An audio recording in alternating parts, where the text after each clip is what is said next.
고린도 후서 3장부터 6장 말씀 살펴보겠습니다. 자, 여러분 고린도 후서의 말씀 기억나시죠? 전서는 문제가 심각해서 문제를 해결하기 위해서 썼던 편지였는데, 이 고린도 후서는 그런 모든 과정들이 끝나고 사도 바울이 문제가 해결되었다는 소식을 듣고 이제 기뻐서 이제 서로 위로하고, 또 우리가 낙심할 필요가 뭐 있느냐, 우리가 누구냐, 이제 그런 이야기를 하는데, 우리가 지난 시간에 살펴봤던 내용은 뭐냐면 1장, 2장, 7장이었습니다. 그래서 1장, 2장, 7장에서는 무슨 이야기를 하냐면, 내가 너희들에게 편지를 썼다. 분노의 편지, 눈물의 편지를, 이 세 번째 편지를 썼었는데 그것을 후회하지 않습니다. 왜냐하면 여러분이 그 편지를 받고 찔림을 받고 회개에 이르렀기 때문에 나는 근심하지 않고 오히려 감사합니다. 결국은 하나님께서 그런 과정들을 통해서 우리를 성숙시키시고, 위로받은 우리가 또 다른 사람을 위로할 수 있도록, 또 우리가 인내심을 키우고 또 하나님의 자녀로서 성장할 수 있는 기회를 주셨으니 얼마나 감사합니까?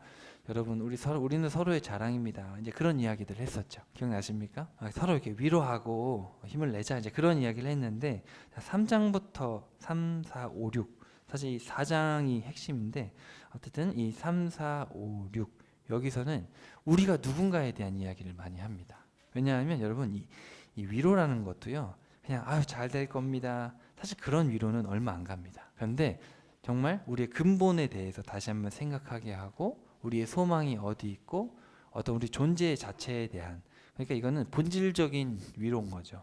그냥 문제가 해결될 겁니다, 그냥 좋은 말 듣고 그런 감정적인 차원의 위로가 아니라 근본적인 우리의 존재 자체에 대한 재정립을 시켜줌으로써 우리의 소망이 여기가 아니라 우리가 누구냐, 우리는 하늘의 위로를 받고 하늘의 사랑을 받은 사람들이 아니냐, 그렇게 좀 더 근본적인 이야기를 사도 바울이 하게 되고, 그리고 4장에 가면 5장 10절까지 세 번에 걸쳐서 무슨 얘기를 하냐면 낙심하지 않는다, 이런 이야기를 합니다. 우리는 그렇기 때문에, 우리는 그런 존재들이기 때문에 절대 낙심하지 않는다, 이런 이야기를 합니다. 이해되시죠? 무슨 이야기인지? 그래서 오늘 여러분과 함께 살펴볼 내용은 우리 성도는 누구인가에 대해서 여러 가지 이야기를 해주고요. 그렇기 때문에 우리는 낙심하지 않는다, 세 번에 걸쳐서 낙심하지 않는다, 절망하지 않는다, 낙심하지 않는다. 바라옵기는 혹시 여러분 중에 세상 근심 때문에, 또 가족 문제나 직장 문제, 학업 문제, 어떤 삶의 어떤 문제 때문에 여러분 혹시 낙심하거나 절망한 분이 있다면, 또 그리고 혹시 주변 사람 때문에 특별히 공격받고 사도 바울의 상황처럼 이렇게 성도 때문에 또는 가장 가깝게 지내는 이런 사람들 때문에 혹시 상처받고 절망 가운데 있는 분들이라면, 오늘 이 고린도 후서를 통해서 주님께서 주시는 말씀을 통해서 우리의 위로를 그런 데서 찾을 것이 아니구나, 우리의 위로는 우리가 누구인가, 나를 부르신 주님 안에서 나는 도대체 어떤 존재인가를 다시 한번 정립하고, 이게 세상의 위로로 위로되는 게 아니라 하늘의 위로로 내가 완전한 위로를 받을 수 있겠구나, 내가 낙심하지 않는다, 난 이제 낙심하지 않는다, 그렇게 좀 결단할 수 있는 이 사도 바울의 어떤 기쁨과 결단, 그것이 여러분의 위로와 결단이 되시기를 간절히 축복합니다. 자, 우리 3장 한번 봅시다. 3장부터 우리가 누구인가에 대해서 먼저 이야기를 하겠죠. 지금 우리가 우리 자신을 지켜 올려 추천하는 말을 하고 있다고 생각하십니까? 우리는 여러분에게 보낼 추천장이 필요한 사람들도 아니고, 또 여러분의 추천장을 필요로 하는 사람도 아닙니다. 여러분이야말로 우리의 추천장이고 우리의 편지입니다. 그 편지는 우리의 마음에 기록된 것으로 모든 사람이 다 알고 또 읽을 수 있는 편지입니다. 그렇습니다. 여러분은 분명 그리스도께서 보내신 편지이며 우리가 힘써 행한 사역의 열매입니다. 자, 여기서 얘기하는 게 뭐냐면, 저와 여러분은 편지다. 그리스도의 편지. 여러분, 사실은 우리 성도들 사이에서도 옆에 있는 지체, 옆에 있는 형제자매는 하나님의 사랑과 마음을 전달해주는 편지죠.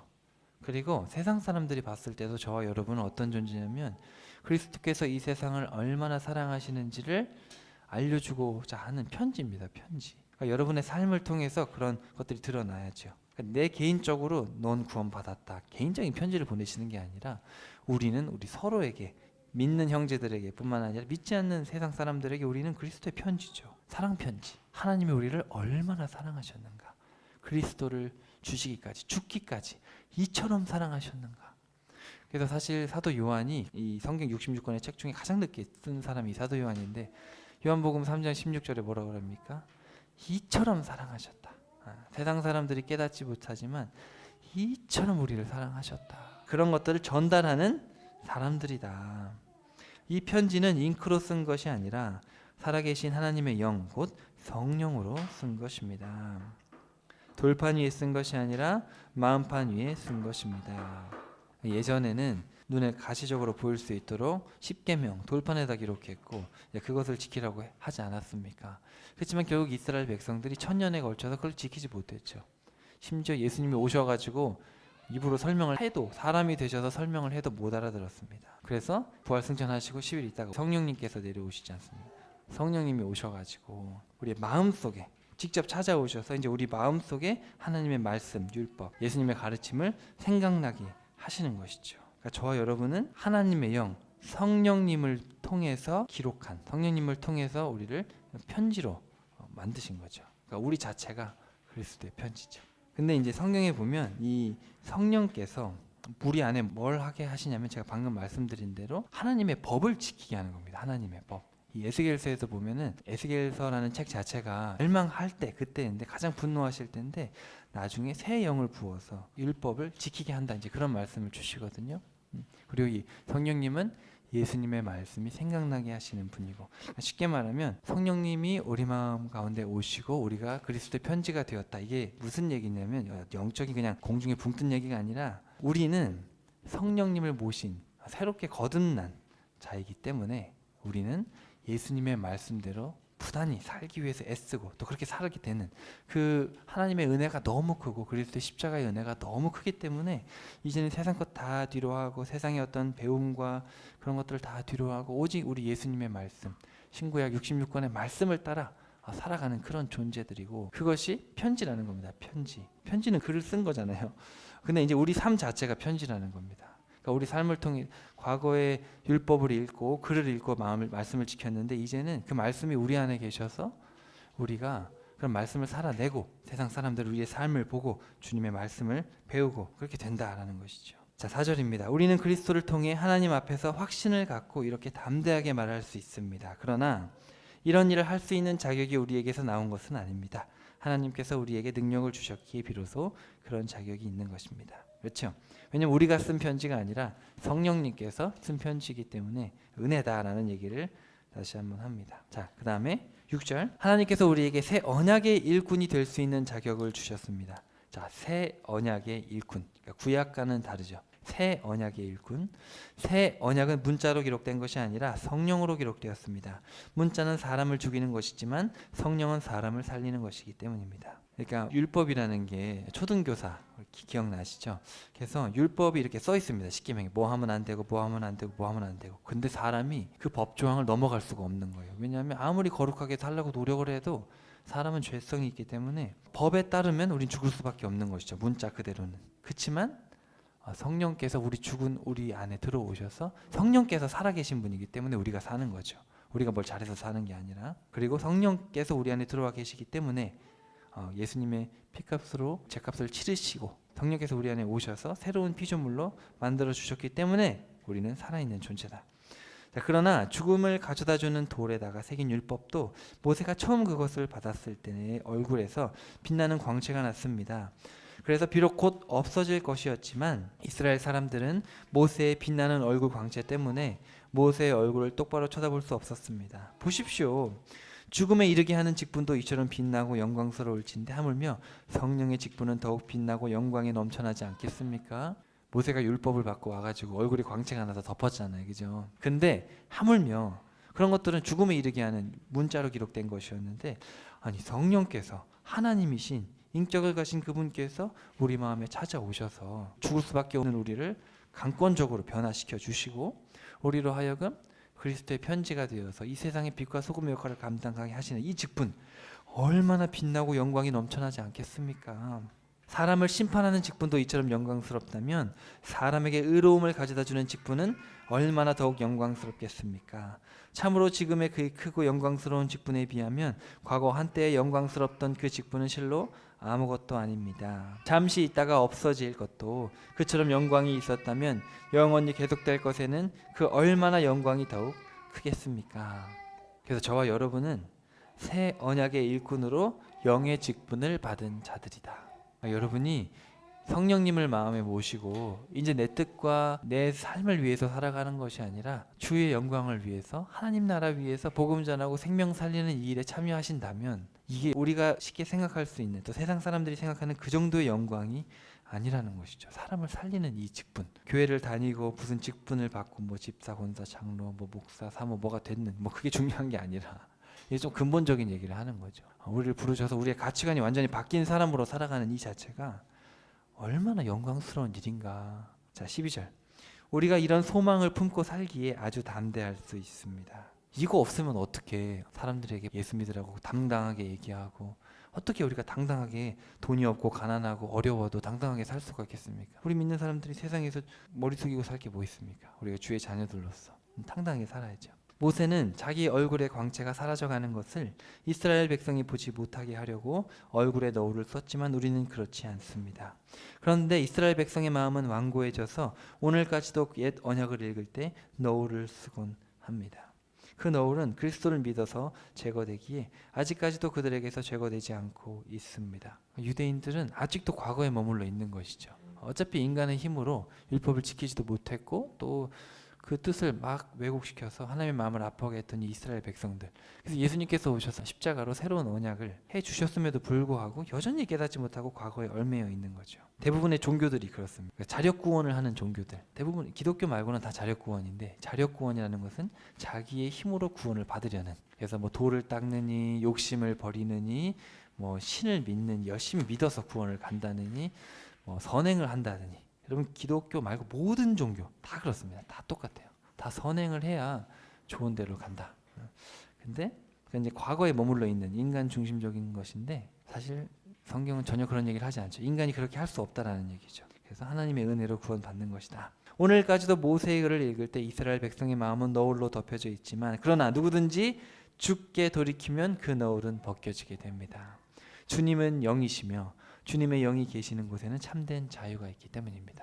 여러분 자유하십니까? 나는 정말 예수님을 믿고 모태신앙이고 또 뭐 예수 믿은 지 몇 년 됐고 교회도 다니고 직분도 있고 내가 이렇게 했는데, 혹시 아직까지 이 마음속에 자유함이 없고 뭔가에 매여 있고 뭔가가 불편하고 믿음, 소망, 사랑이 넘쳐나지 않고 막 우울하고 이러면 좀 자신을 둘러봐야죠. 또 어떤 사람 때문에 상처를 너무 받아가지고 매몰되어 있는다든지, 그럴 수 있죠. 사도 바울도 그랬으니까. 그게 잘못된 것은 아니지만 거기에 매몰되어 있는 상태 자체가 과연 우리가 성령님의 사람으로 사는 것인가, 빨리 나와야죠. 우리는 그런 존재들이 아니죠. 우리는 인간을 가둬두는 그 죄, 우울하게 만들고 우리를 죄책감 속에 가둬두고 우리를 한없이 나락으로 몰고 가는 그 마귀의 거짓말에서 우리는 벗어난 사람들 아닙니까? 예수님의 은혜로 이제는 정말 우리는 무엇을 하든지 자유가 있는 사람들이죠. 우리가 천국의 소망을 품고 문자에 얽매이지 않고 우리가 말씀으로 살아가는 그 기쁨 자체로만 살아가는, 오늘날 우리는 모두 너울을 벗어버리고 주님의 영광을 바라봅니다. 그렇게 바라보는 가운데 우리는 주님의 형상으로 변화되어 점점 더 큰 영광에 이르게 됩니다. 이것은 오직 영이신 주님께로부터 말미암는 일입니다. 그러니까 여러분 노력으로 되는 게 아니죠. 성령께서 우리 안에 계시고 세상이 알 수 없는 그런 기쁨을 가지고 성화되어 가는, 점점점 우리 예수님을 닮아가는 걸건 삶을 살아가는 그런 자유인인 것이죠. 그래서 우리는 낙심할 필요가 없다라는 겁니다. 낙심하지 않는다. 자, 그 이야기를 이제 18절까지 했고요. 자, 5장으로 넘어갑시다. 5장 11절에서 정체성에 대해서 얘기를 합니다. 자, 그러므로 우리는 주님을 두려워해야 하는 이유가 무엇인지 알고 있기에 사람들을 설득하려고 애씁니다. 우리의 됨됨이는 이미 하나님 앞에서 밝히 드러나 있습니다. 나는 그것이 여러분의 양심에도 환히 드러나기를 소망합니다. 자, 우리는 지금 새삼스럽게 우리 자신을 지켜 자랑을 늘어놓으려는 것이 아니라, 우리는 다만 우리를 통해서 여러분에게 자부심을 갖게 하고, 그럼으로써 마음의 중심에 있는 내적인 것보다 눈에 보이는 외적인 것을 자랑하는 사람들에게 여러분이 대답할 말을 가지도록 하려는 것입니다. 그러니까 여러분, 우리가 살다 보면 돈 많은 사람들에게 경계하게 되고, 나는 돈도 없고 가난한데, 막 돈 많은 사람, 이렇게 권력 있는 사람들 보면 막 쫄 수 있는데, 그러지 말라는 거죠. 그런 사람들에게 우리가 대답할 말을 가지고 있어야 되지 않겠습니까? 그러려면 내가 누구이고 우리의 구원이 어디서 왔고 이런 것들을 정확하게 알아야 된다는 것이죠. 중요한 건 중심이지 않습니까? 우리의 마음, 우리 주님께서는 사람은 외모를 보지만 우리 주님은 중심을 보는데, 만약에 내가 예수 믿으면서도 아직 어깨 피고 못 다니고 상대방 눈치 보고 힘세고 돈 많고 세상에서 잘 나가는 사람들 부러워하고 그렇다면 좀 문제가 있는 것이죠. 자, 13절. 우리가 미친 것이라면 그것은 하나님을 위해 미친 거 아닙니까? 우리가 제정신이라면 여러분을 위해서입니다. 우리에게 그리스도의 사랑이 차고 넘칩니다. 그것은 한 사람이 모든 사람을 대신하여 죽으셨으니 사실 모든 사람이 죽은 셈이라는 우리의 확신 때문입니다. 그렇죠. 원래 모든 사람은 죽어야죠.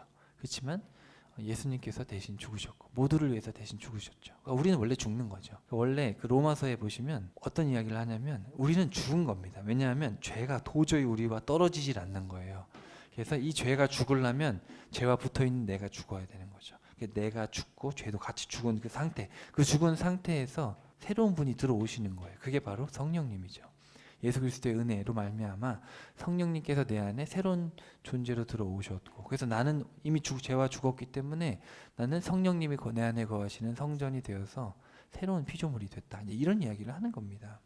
그런데 만약에 내가 예수님을 믿는다고 하는데 여전히 내 생각이 과거 죄와 묶여있던 내 육신, 여전히 돈 좋아하고 여전히 걱정 많고 여전히 사람한테 눈치 보고, 그러면 이게 새로운 피조물인가? 잘 생각을 해봐야죠. 이제 그런 이야기를 하는 겁니다. 그러니까 전혀 다르죠. 예수님을 믿기 전과 후는 전혀 달라야 돼요. 전혀 달라요.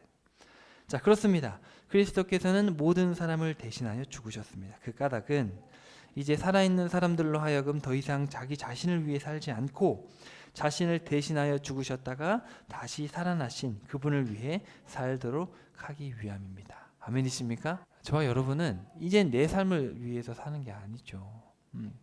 좋은 대학 가서, 좋은 직장 가서, 좋은 사람 만나서, 몇 평집에 살고, 무슨 차 타고, 노후 대책 이렇게 하고. 그렇지만 예수님은 잘 믿어야지? 글쎄요. 그거는 두 마리 토끼를 같이 잡으려는 것, 하나님과 돈을 같이 섬기는 건데 그렇게 할 수 없다. 분명히 말씀하셨습니다. 예수님의 제자들은 예수님께서 부활하시기 전까지 그냥 세상 사람과 다를 게 없었죠. 그래서 주는 그리스도시요 살아계신 하나님의 아들이십니다 고백했는데 예수님께서 십자가 지신다 그러니까 혼냈죠. 예수님한테 막 소리쳤단 말이죠. 꾸짖었다. 근데 그게 예수님이 베드로를 꾸짖었다라는 단어와 같은 단어이기 때문에 베드로가 강도 높게 예수님을 비판한 겁니다. 근데 많은 신앙을 한다는 사람들이 예수님을 믿고 살아간다는 것이 무엇인지를 잘 모르죠.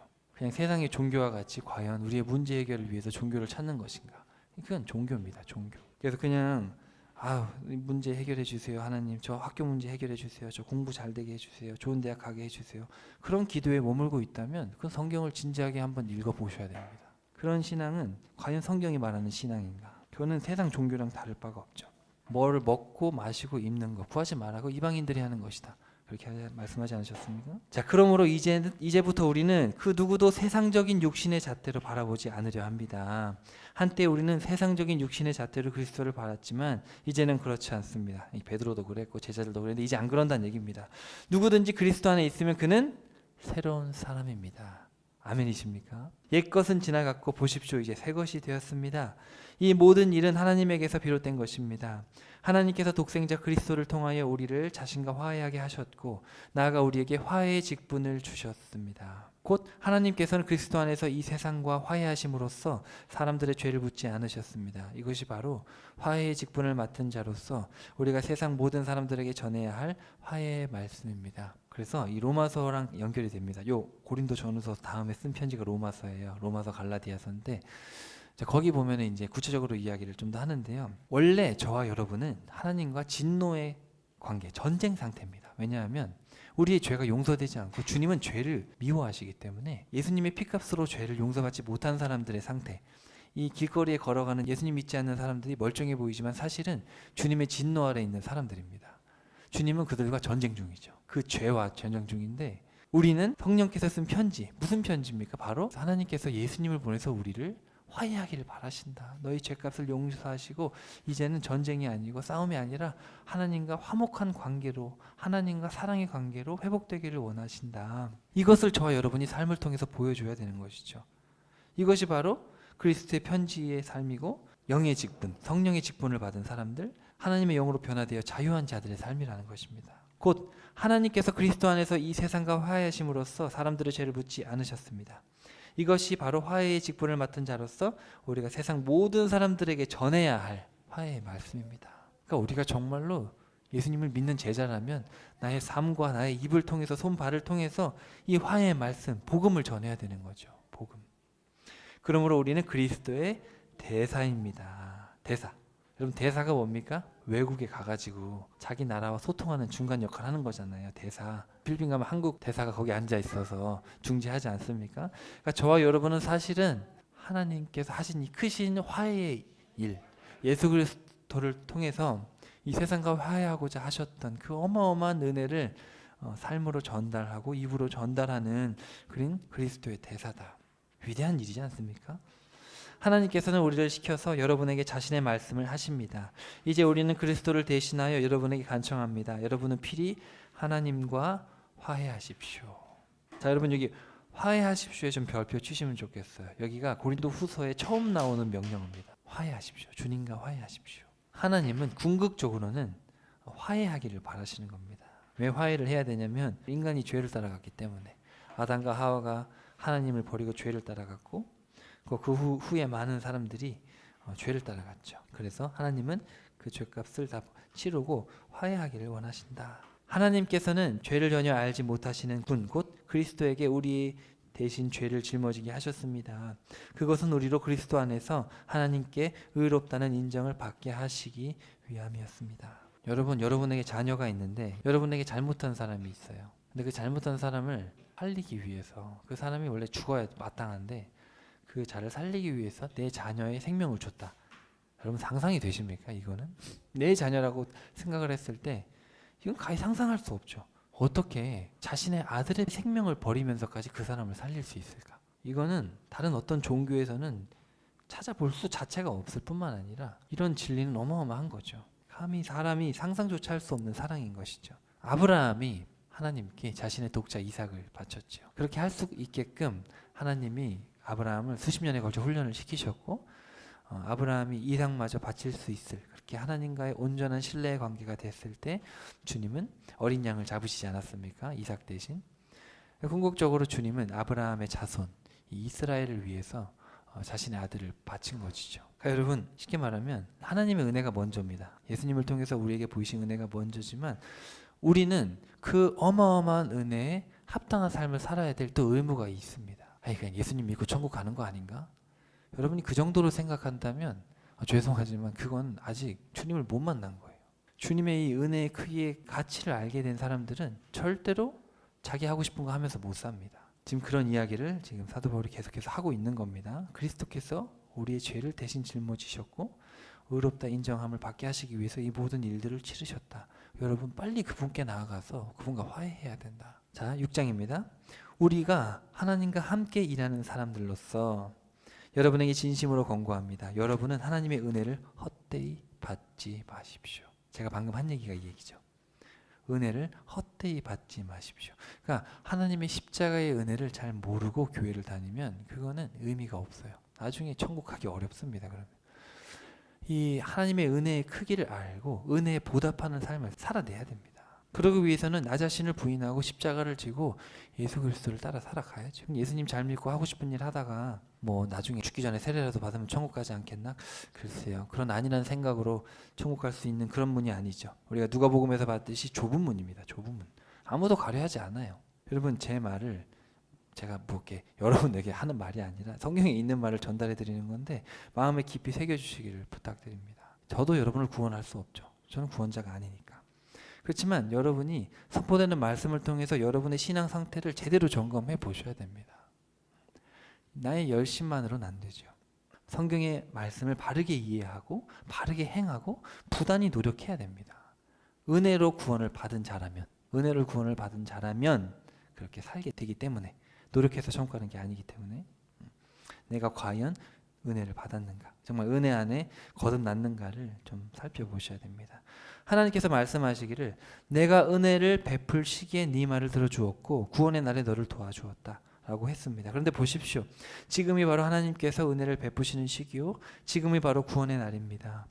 우리는 무슨 일에나 어느 누구에게도 걸림돌이 되지 않으려고 애쓰고 있습니다. 그것은 우리가 섬기는 이 일이 사람들에게 비난을 받거나 불신을 당하는 일이 없도록 하기 위함입니다.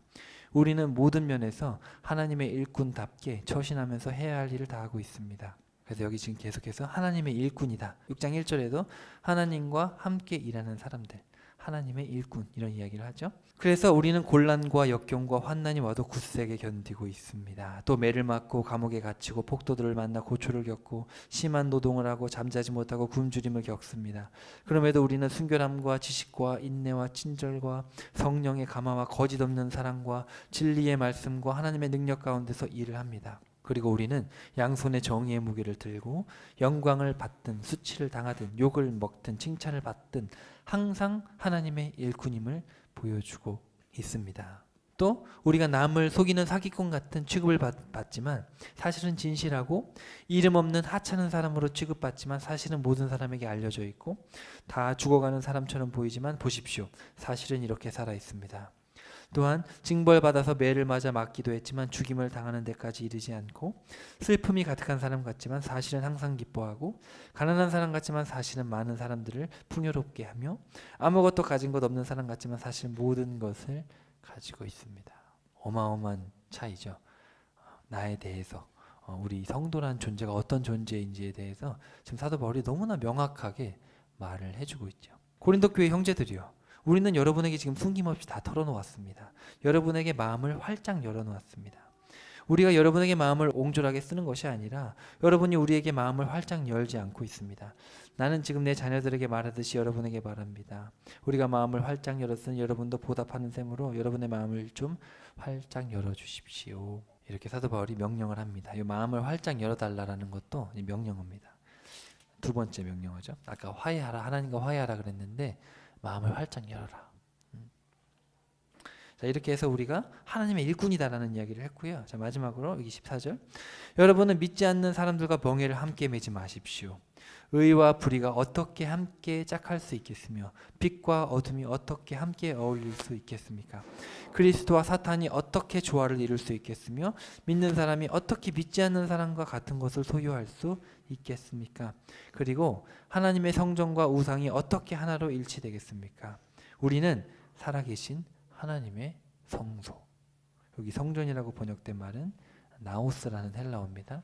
이 나오스라는 헬라어는 지성소를 얘기하는 거예요. 대부분 이 신약에 나오는 많은 성전이라는 단어 자체는 이 성전 전체 건물을 이야기하는 그런 성전이 많고요.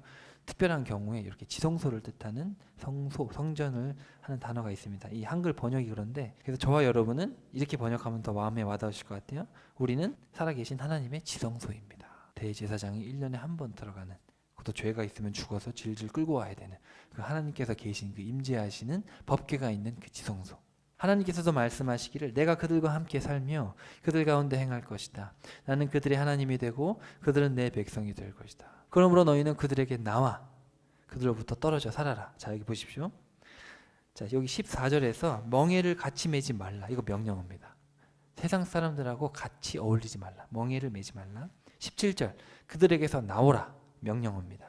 그들로부터 떨어져 살아라. 이것도 명령입니다. 그리고 부정한 것을 만지지 말아라. 이것도 명령입니다. 그리하면 내가 너희를 받아들일 것이다 하였고 나는 너희의 아버지가 되고 너희는 내 자녀가 될 것이다. 이는 나 전능하신 주의 말이다 하였습니다. 그러므로 사랑하는 형제들이여, 우리 모두는 이런 약속을 받은 사람들이니 몸과 영을 더럽히는 모든 것에서 떠나서 우리 자신을 깨끗하게 하고 떨리는 마음으로 하나님을 공경하는 가운데 온전한 거룩함으로 살아갑시다. 아멘. 그래서 사도 바울이 낙심하지 말아야 된다라는 이야기를 하면서 지금 우리가 어떤 존재인가를 너무너무 여러 가지를 이야기하셨죠. 처음에 우리가 3장부터 보면 우리는 하나님의 영으로 쓴 우리의 편지다. 그리고 새 언약의 일꾼으로 영의 직분을 받은 자들이고 우리는 영으로 변화된 자유한 자들이다. 또 5장으로 와서는 우리는 그리스도의 대사다. 화해의 직분을 맡은, 그리고 우리는 하나님과 함께 일하는 하나님의 일꾼이고 우리는 살아계신 하나님의 성전이다. 이렇게 대략 한 6가지 정도로 이렇게 정리해서 우리에게 말을 해주고 있습니다. 여러분, 이 지성소 얼마나 거룩합니까? 영어로 뭡니까? Holy of Holy 아니에요, 그죠? 이 지극히 거룩한 이 성소, 성전, 지성소가 여러분의 지금 마음속에 들어와 있다는 거예요. 여러분의 마음속에 성령님이 우리 안에 계시잖아요. 그렇게 지극히 거룩한 존재로서 우리는 살아가야 되기 때문에 세상과 한쪽 발을 같이 놓고 갈 수 없다는 겁니다. 멍에를 매지 마십시오. 그들에게서 나오십시오. 떨어져 사십시오. 만지지 마십시오. 사막 가서 살라는 게 아니라 이 땅에 살면서 우리는 전혀 다른 정체성을 가지고 우리는 전혀 다른 사람이다라는 것을 알고 살아가야 된다는 것입니다. 자, 이제 이 고린도 후서 앞부분의 전반부의 핵심을 보겠습니다. 자, 4장입니다. 자, 이제 여러분 무슨 얘기를 하냐면 낙심하지 않습니다. 그렇기 때문에 우리는 낙심하지 않습니다라는 이야기를 합니다. 자, 4장 1절. 그러므로 우리는 하나님의 자비하심에 힘입어 이 직분을 감당하고 있기 때문에 결코 낙심하지 않습니다. 3번에 걸쳐서 얘기합니다. 결코 낙심하지 않습니다. 우리는 은밀하고 수치스러운 방법으로 일을 하지 않습니다. 우리는 사람을 속이지 않았고 우리 하나님의 말씀을 왜곡시키지 않습니다.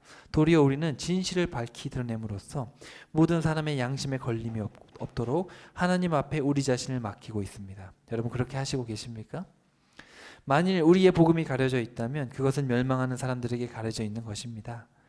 그들 멸망하는 사람들로 말하자면 이 세상의 신이 믿지 않는 자들의 마음을 어둡게 하여 마귀죠, 마귀. 마귀가 믿지 않는 자들의 마음을 어둡게 하여 하나님의 형상이신 예수 그리스도의 영광스러운 복음이 가져다주는 빛을 보지 못하게 한 것입니다. 우리는 우리 자신을 전파하려는 것이 결코 아닙니다. 다만 우리는 예수 그리스도께서 우리의 주가 되신다는 사실과 우리의 주인님이 되신다는 사실과 또 예수로 인하여 우리가 여러분의 종이 된 사실을 가르치고 전파합니다. 태초에 어둠 속에 빛이 비춰라 하고 말씀하신 하나님께서 우리의 마음에 빛을 비춰주셔서 예수 그리스도의 얼굴에 나타난 하나님의 영광을 아는 지식의 빛을 우리에게 깨닫게 해주셨습니다. 그죠? 여러분이 예수님이 이 세상에 창조주시고 구원자시고 심판주가 되시는 걸 여러분이 깨닫고 아는 것 자체가 하나님께서 여러분에게 성령님을 통해 빛을 비춰주셨기 때문에 보는 거죠. 그러나 우리는 이 귀한 보물을 우리의 깨지기 쉬운 질그릇 같은 육체에 담고 있습니다. 그렇죠. 우리 육신이 알긴 아는데 육체가 약하잖아요. 그것은 이러한 엄청난 능력이 우리에게서 나온 것이 아니라 오직 하나님께로부터 나온 것임을 보여주기 위해서입니다. 그러므로 우리는 사방에서 환난을 겪고 있어도 좌절하지 않고 아무리 답답하고 난처한 일을 당해도 낙심하지 않습니다. 여러분 내 힘으로 뭔가를 하려면 맨날 낙심이 되는데 주님의 힘으로 살면 낙심이 안 되죠. 두 번째 낙심하지 않습니다 말하고요. 자, 또 박해를 당해도 버림받지 않고 얻어맞고 넘어져도 멸망하지 않습니다. 우리는 항상 우리의 몸속에 예수 그리스도의 죽음을 짊어지고 다닙니다. 그것은 우리의 몸 안에서 예수님의 생명이 나타나게 하기 위해서입니다. 아까 했던 얘기죠 다. 우리는 비록 살아있지만 예수 그리스도를 위해 언제나 우리 자신을 죽음에 내맡깁니다. 그렇게 하는 것은 예수 그리스도의 생명이 우리의 죽을 몸에 나타나게 하기 위해서입니다. 그러므로 우리 안에서는 죽음이 세력을 떨치지만 여러분 안에서는 생명이 약동합니다. 성경에 내가 믿었으므로 나는 말하였다 라고 기록되어 있는 것과 같이 우리 또한 동일한 믿음의 영을 가지고 있으므로 우리가 믿고 또 말하는 것입니다. 주 예수를 죽은 자들 가운데서 살리신 하나님께서 우리도 예수와 함께 다시 살리셔서 여러분과 함께 그분 앞에 서게 해주실 것으로 압니다. 이 모든 것은 여러분의 유익을 위한 것입니다. 그리하여 더 많은 사람들에게 하나님의 은혜가 점점 더 풍성히 임하여 감사하는 마음이 넘치게 하고 그럼으로써 하나님께 영광을 돌리게 하려는 것입니다. 그래서 우리에게 주시는 그 은혜 그리고 이 은혜를 통해서 다른 사람들까지 다 함께 은혜로 나아갈 수 있는 정말 아버지의 마음이죠. 이게 부모의 마음이죠. 그 부모의 사랑을 깨닫게 해주고 그래서 그 자녀가 너무 폐륜하지만 그 아버지는 생명을 주면서까지 그 자식을 받아들여 줬기 때문에 이제 그 자식이 그 아버지의 은혜가 너무 커서 이제 그 아버지의 사랑을 막 알리고 다니니까 막 다 그냥 망나니처럼 살고 있던 주변에 있는 사람들도 다 그 아버지의 사랑으로 돌아오는 그게 바로 저와 여러분이 살아가야 될 삶이라는 것이죠. 자 16절 그러므로 우리는 결코 낙심하지 않습니다. 세 번째 얘기합니다. 우리는 겉사람은 점차 시들어가지만 우리의 속사람은 날마다 새로워져 가고 있습니다. 우리가 지금 겪고 있는 잠시 동안의 이 고난은 장차 우리에게 비교조차 할 수 없을 정도로 훨씬 더 크고 영원한 영광을 가져다 줄 것입니다. 믿으십니까? 그래서 우리는 보이는 것을 바라보지 않고 보이지 않는 것을 바라봅니다. 보이는 것은 잠깐이지만 보이지 않는 것은 영원하기 때문입니다. 우리는 땅에 있는 우리의 육신의 장막집이 무너지면 하나님께서 지으신 집 곧 우리의 손으로 지은 집이 아닌 하나님께서 하늘에 손수 지으신 영원한 집이 우리에게 있는 줄 알고 있습니다. 지금 우리는 이 육체의 천막집에서 탄식하는 가운데 하늘로부터 오는 우리의 영원한 하늘집으로 옷 입기를 갈망합니다. 그렇죠? 빨리 천국 가고 싶잖아요. 다. 그 옷을 입으면 비록 우리가 이 육신의 천막을 벗을지라도 벌거벗은 몸이 되지 않을 것입니다. 우리가 육신이라는 이 천막집에 사는 동안 무거운 짐을 지고 탄식하고 있습니다. 하지만 우리는 이 천막을 벗어버리기를 원하는 것이 아니라 그 위에 하늘집으로 덧입기를 원합니다. 그것은 죽을 몸이 영원히 살기 위함입니다. 우리를 위해 이런 일을 이루어 주시고 또한 그 일에 대한 보증으로 우리에게 성령을 보내주신 분은 하나님이십니다. 그러니까 저와 여러분이 이 땅에서 정말 세상 사람들하고 다르게 돈 쫓지 않고 사람의 명예 쫓지 않고 좋은 집 좋은 차 쫓지 않고 정말 주를 위해서 그런 것들을 좀 다 내려놓고 정말 주를 위해서 사는 것이 보잘것없어 보이지만 그래도 우리가 그 길을 가면서 기뻐하고 그렇죠? 이것이 옳다는 것을 알고 있기 때문에 그렇게 살아가는데 그렇게 하시는 분, 그렇게 우리를 깨닫게 하시고 이끌어 주시는 그분이 누구냐? 성령님이시다. 그리고 성령님이 우리 안에 계셔서 그런 삶을 살아가는 것 자체가 우리가 구원받았다는 보증이라는 겁니다. 보증. 그러니까 내가 만약에 그런 삶을 전혀 살고 있지 않고 내 안에 그런 기쁨도 없고 그런 마음도 없고 그렇게 세상 것을 포기하고 싶은 마음도 없으면 그거는 성령님의 보증을 못 받은 거죠. 그런 사람은 아직 구원받지 못한 것이죠. 그렇지만 내 마음속에 주를 위해서 다 포기하고 싶은 마음이 생기고 세상께 중요하지 않고 내가 뭘 택하든 예수님을 위해서 하고 있다.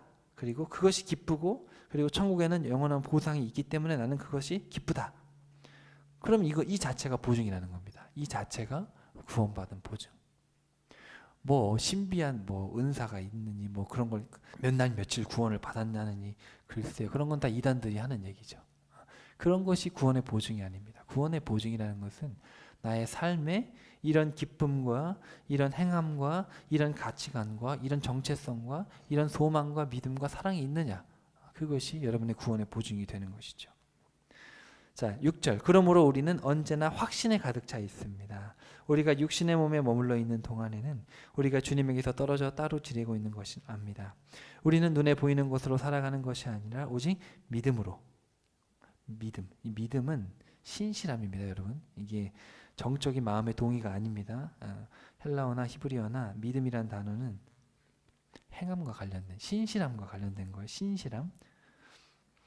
그래서 오직 신실함으로 우리는 살아갑니다. 우리가 담대하게 바라고 원하는 것은 차라리 몸을 떠나 주님과 함께 사는 것입니다. 그러므로 우리가 몸을 지니고 살든 몸을 떠나 살든 우리의 목표는 오직 주님, 우리 아버지를 기쁘게 해드리는 것입니다. 장차 우리 모두는 그리스도의 심판대 앞에서 심판을 받아야 합니다. 그때 우리는 몸을 입고 이 땅에서 사는 동안에 우리가 했던 모든 일, 곧 선한 일을 했든 악한 일을 했든 우리가 몸으로 행한 모든 일에 따라 보응을 받을 것입니다. 결론적으로 이야기를 하게 됩니다. 자, 그래서 이 고린도 후서 1장부터 7장까지 우리는 낙심하지 않는다. 이런 이야기를 하는데 크게 이제 위로해주고 또 우리가 누구인지를 이야기해주고 그래서 우리는 낙심하지 않는다. 이렇게 결론을 맺고 있습니다.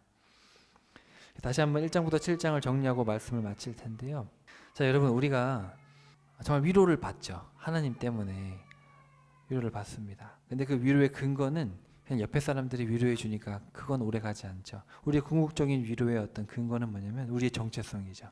우리는 성령님에 의해서 새로운 약속을 받은 사람들, 또 새로운 피조물, 새로운 직분을 받은 화해의 직분을 받은 사람들이고, 그래서 우리는 우리 안에 이제 성령님이 계시기 때문에 우리 자체가 지성소, 거룩한 성전이고 하나님의 대사. 그렇죠. 그래서 우리 하나님의 대사로서 우리는 원래 천국 백성인데 이 외국 땅에 잠깐 온 거예요. 이 땅은 외국 땅. 그래서 우리는 원래 천국 소속이고 잠깐 이 땅에 와 있는 것이다. 그래서 나중에 다시 영원한 나라로 돌아가겠죠. 그래서 우리는 죽는다는 표현을 돌아간다라고 하는 겁니다. 하나님의 대사로 일하는 하나님의 동역자들이다. 자, 저와 여러분 모두가 그런 정체성을 잘 인식하시고 살아가실 수 있기를 바랍니다. 그렇기 때문에 우리는 결과적으로 우리 안에 계신 예수님의 영광의 빛, 예수님의 생명이 나타남으로 영원한 천국의 보상이 있을 것이기 때문에 저와 여러분은 낙심하지 않게 되는 것이죠. 자, 이렇게 해서 우리가 1장부터 7장까지 낙심하지 않는다 이 말씀을 살펴보았습니다. 여러분의 삶의 정황을 뭐 제가 다 알 수는 없지만 인생을 살다 보면 항상 기쁘진 않죠. 어려움도 찾아오고 말 못할 사연들이 다 있지요. 어려움도 있고 물질적으로 고난받고 인간관계 때문에 고통을 겪고 그럴 때가 있습니다. 그럴 수 있죠. 사도 바울도 그런 경험이 있었고 뭐 그런 것 자체를 다 우리가 없게 살아간다는 것 자체는 불가능합니다. 왜냐하면 이 세상 자체가 악하고 이 세상을 주관하는 공중권세를 잡은 자는 마귀이기 때문에 또 마귀는 믿는 자들을 어쨌든 넘어뜨리려고 애를 쓰고 있는 전쟁터죠. 그러니까 사실 여긴 전쟁터죠. 그러니까 이런 전쟁터에서 있는 사람이 좋은 일만 일어나기는 어렵습니다. 몸이 편하기는 쉽지 않죠. 하지만 그럼에도 불구하고 우리는 이 땅에 잠시 온 하나님의 대사로서 우리의 직분을 충성되이 감당할 때 우리는 잠시 후면 돌아갈 그 천국에서 영원한 보상, 영원한 상급이 있고 하나님의 어마어마한 위로가 있다. 그것을 안다면 전쟁을 치르는 도중일지라도 우리는 기쁘고 우리는 복음으로써 사람들에게 편지를 전달하고 총탄이 빗발치고 뭐 포탄이 날라오는 그쵸, 영적인 의미에서 그렇게 날라오더라도 마귀의 공격이 있더라도 때로는 가족이 날 힘들게 할 때도 있죠. 마귀가 하는 겁니다. 배후에서. 또는 이웃들, 친구들을 사랑 관계를 통해서 또는 돈 문제로 막 나를 계속 공격하지 않겠습니까? 마귀가. 그렇지만 그럴 때마다 내가 하나님의 자녀이기 때문에 내가 그리스도의 대사이기 때문에 마귀가 나를 공격하는구나. 그래 나는 누구냐? 나는 오늘 말씀처럼 나는 이런 존재구나. 나는 이런 존재이기 때문에 난 낙심할 필요가 없다. 나는 예수님께서 내 안에 계시기 때문에 지금 이것들을 다 바르게 볼 수 있고 나는 이런 어려움을 다 초월해서 넘어가고 영원한 보상을 받을 존재이다. 난 낙심하지 않는다. 낙심하지 않는다. 낙심하지 않는다. 이렇게 우리가 말씀을 의지해서 하루하루 살아간다면 처음에는 그게 좀 힘들지라도 나중에 사도 바울처럼 이렇게 늘 고난 중에서도 기뻐하고 고난 중에서도 만족하고 사도 바울이 그렇게 편지에서 쓰지 않습니까? 궁핍하나 뭐 궁핍하지 않으나 나는 만족할 줄 알았다. 자족하는 법을 배웠다. 그런 얘기를 하잖아요. 그래서 우리가 상황에 상관없이 내 가족이 어떻게 하든 내 주변 이웃이 어떻게 하든 돈이 있든 없든 그런 걸 초월해서 우리가 항상 정말 주님 안에서 기뻐하고 서로 화해하고 사랑하고 용서하고 할 수 있는 근거가 뭐냐? 바로 이 그리스도의 사랑이고 그리스도의 사랑에 입각한 나의 정체성을 확실하게 아는 것이다. 여러분 꼭 기억하시길 바랍니다. 자, 이제 말씀을 듣고 또 여러분 세상에 나아갈 텐데 세상은 변하지 않습니다. 그리고 여러분이 믿은 대로 살려고 그러면 더 치열하게 공격해 올 텐데 그런 공격이 올 때 오히려 기뻐하시기를 바랍니다. 사도들이 권면한 것처럼 우리 주님이 권면하신 것처럼 여러분이 진짜이기 때문에 여러분은 이 땅 백성이 아니기 때문에 이 땅에 사람들이 공격을 하는 것이죠. 그래서 한 주간도 이런 믿음을 가지고 말씀을 기억하면서 담대하게 여러분의 직장, 가정에서 믿음으로 승리하실 수 있기를 주님의 이름으로 축복합니다.